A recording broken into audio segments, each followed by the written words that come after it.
Do you believe in fate, Neo? No. Why not? Because I don't like the idea that I'm not in control of my life. I know exactly what you mean. What is the Matrix?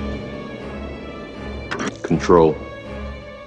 The Matrix is a computer-generated dream world, built to keep us under control. I want this country to realize that we stand on the edge of oblivion. I want every man, woman, and child to understand how close we are to chaos. I want everyone to remember why they need us. The Matrix is a system, Neo. That system is our enemy. But when you're inside, you look around, what do you see? Businessmen, teachers, lawyers, carpenters, the very minds of the people we are trying to save. But until we do, these people are still a part of that system, and that makes them our enemy. You have to understand, most of these people are not ready to be unplugged. And many of them are so inert, so hopelessly dependent on the system, that they will fight to protect it. Die! Die! Why won't you die? Why won't you die? Beneath this mask, there is more than flesh. Beneath this mask, there is an idea, Mr. Creedy. And ideas are bulletproof.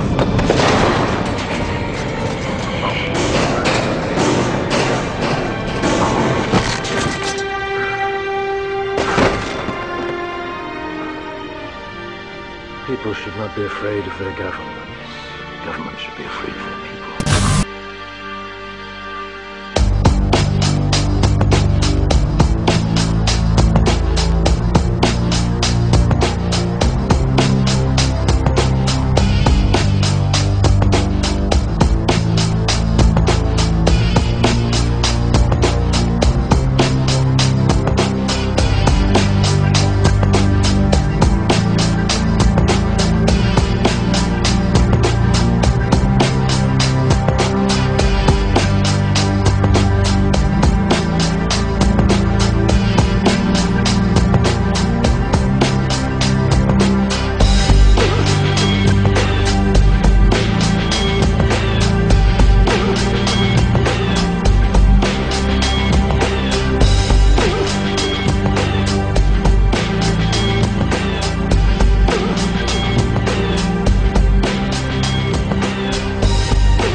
Αναφέρεται η ρίση του Δαβίδ Ροκφέλερ, του πρώην Προέδρου της Κεντρικής Τράπεζας των ΗΠΑ, μεγάλου στελέχους της λέσχης Bilderberg, στην οποία ανήκει και ο Πρωθυπουργός μας, όπου το 1985 έκανε την εξής δήλωση. Είμαστε στο κατόφλι μιας μεγάλης μεταμορφώσεως του παγκόσμιου συστήματος. Το μόνο που χρειαζόμαστε είναι η κατάλληλη κρίση, μεγάλη κρίση, που θα αναγκάσει τα έθνη να αποδεχτούν τη νέα τάξη πραγμάτων. Αυτή η δήλωση ποτέ δεν αμφισβητήθηκε. Σαλπάρω ήρεμος για τον άλλο κόσμο. Αυτό που αφήνω πίσω μου σίγουρα δεν είναι πια η Ελλάδα μου. Αυτός είναι άλλος τόπος, με ανθρώπους άλλης φυλής. Δεν με αφορούν. Τι θέλω εγώ ανάμεσά τους? Ο Γεώργιος Αλέξανδρος Μαγκάκης, λοιπόν, επιβεβαιώνει ουσιαστικά αυτό που ο Ροκφέλερ προέβλεψε, ότι αλλάζουν τα πάντα. Και ευθύνη, κυρίες και κύριοι συνάδελφοι, έτυχε στην Ελλάδα που αποτελεί τον πυροκροτητή για τη δημιουργία της τεράστιας αυτής παγκόσμιας κρίσης που θα οδηγήσει, όπως βλέπουμε, στη νέα τάξη πραγμάτων. Τον πυροκροτητή που μέσω των ασφαλίστρων κινδύνων των ελληνικών CTS θα χτυπήσουν τη Γαλλία, την υποβάθμιση της Ισπανίας, της Πορτογαλίας, της Γερμανίας αύριο, της Αμερικής, του συνόλου του κόσμου για να δημιουργηθεί το νέο νόμισμα, η νέα τάξη πραγμάτων, να εξαφανιστούν τα δικαιώματα των εργαζόμενων. Και εδώ, η χώρα της δημοκρατίας, στο ναό της δημοκρατίας, πρέπει όλοι να αναλογιστούμε τις ευθύνες μας. Που δεν καταλαβαίνετε και δεν καταλαβαίνω και πρέπει να καταλάβουμε, είναι ότι πρέπει να ενωθούμε όλοι, όχι για να παραδώσουμε τη χώρα, αλλά για να αντισταθούμε στην παράδοση της χώρας. Αυτό πρέπει να είναι το σύνθημα, να ενωθούμε όχι για να υποκύψουμε στους νέους κατακτητές, όχι για να ακούσουμε τους δοσύλλογους, αλλά για να πούμε το όχι. Το όχι στο οποίο πρέπει να οδηγήσει πράγματι σε ένα εθνικό μέτωπο αντίστασης.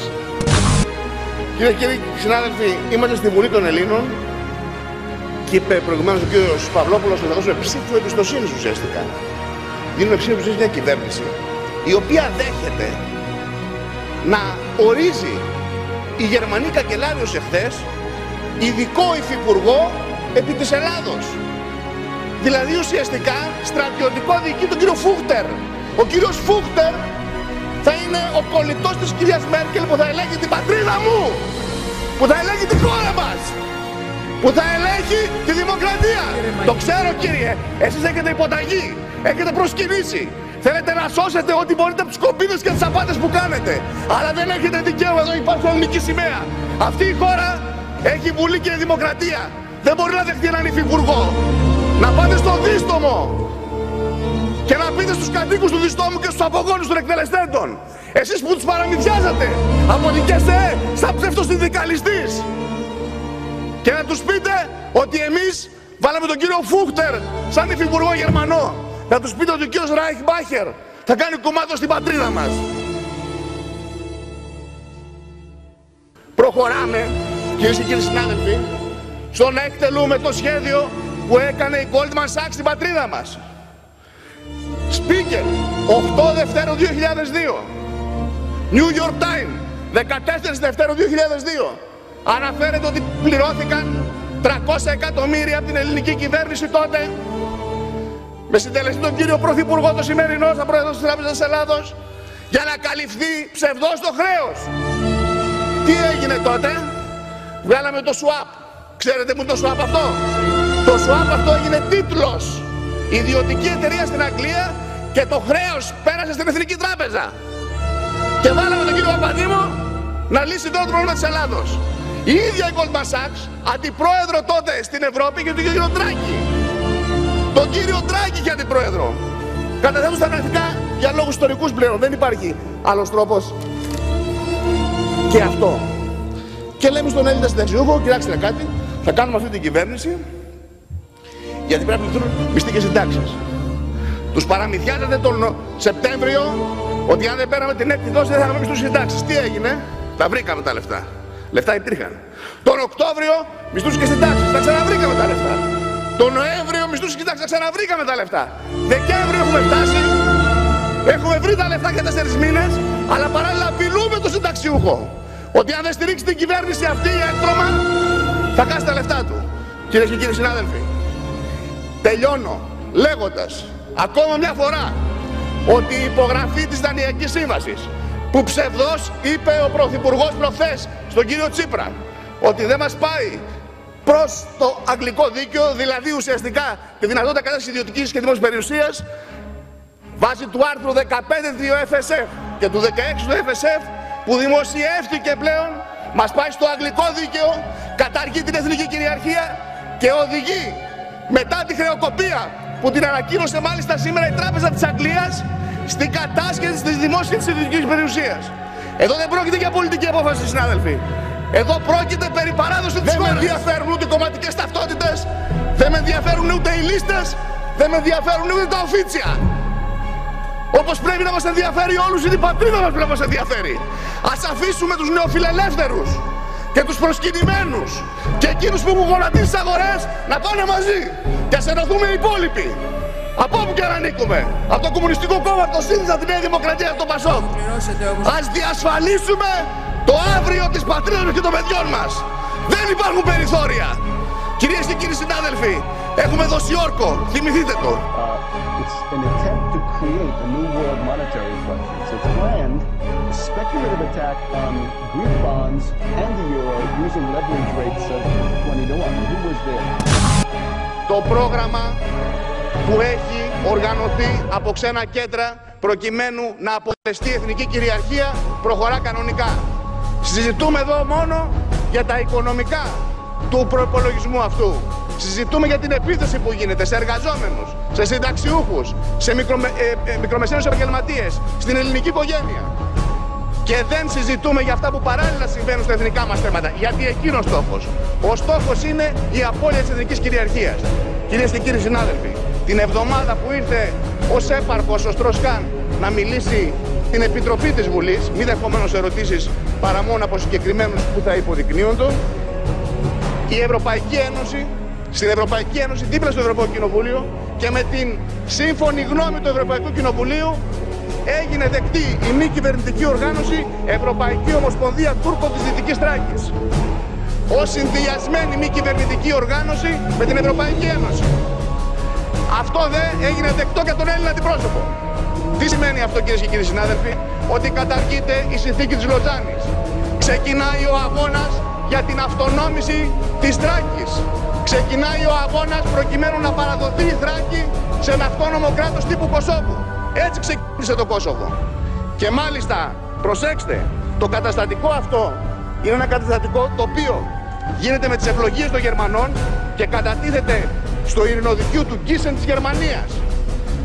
Το ίδιο ακριβώς συμβαίνει με τις προσπάθειες που ξεκινούν σε εθνικά θέματα για την δημιουργία δίθεν μειονοτικών θεμάτων και σε άλλες περιοχές. Έχουμε την αναφορά στην λεγόμενη αρβανίτικη μειονότητα. Βγαίνει μια εφημερίδα της επαρχίας της Υπήρου πρωινός λόγος πριν μια εβδομάδα, την εβδομάδα που επισκέφθηκε ο Στρόσκαν τη Βουλή, και ανέφερε ότι οι δίθεν τσάμιδες, οι σφαγείς δηλαδή των Ελλήνων υπηρωτών, οι συνεργάτες των Ναζί και των Ιταλών φασιστών, αυτοί οι οποίοι μας το κύλησαν την Ήπειρο, βγαίνουν, λέει, και στις 24 πλέον Ιουνίου, που είναι η μέρα της γενοκτονίας τους, θα κάνουν την γιορτή αυτή του μίσους όχι στους Αγίους 40 που καταπιέζανε επί χρόνια τον ελληνισμό της Βορείου Υπήρου, αλλά στην Ιγουμενίτσα. Την ίδια εβδομάδα, μέσω αυτής της Ομοσπονδίας Τούρκων της Δυτικής Θράκης, βγαίνει τσιτάτο, το οποίο το καταθέτω και στο οποίο ουσιαστικά προαναγγέλλεται το ξεκίνημα μιας προσπάθειας για δημιουργίας μειονοτικού θέματος και αποκατάστασης των περιουσιών των συνεργατών των Ναζί στην περιοχή της Υπήρου. Και εμείς δεν ασχολούμαστε με αυτά, αλλά κατευθυνόμαστε εκεί που μας οδηγούν οι δανειστές και το κοβλήφι. Να συζητούμε για την επίθεση που γίνεται στον ελληνικό λαό. Και είναι μεγάλη επίθεση, αλλά η παράλληλη επίθεση είναι αυτή που θα πρέπει να μας απασχολήσει.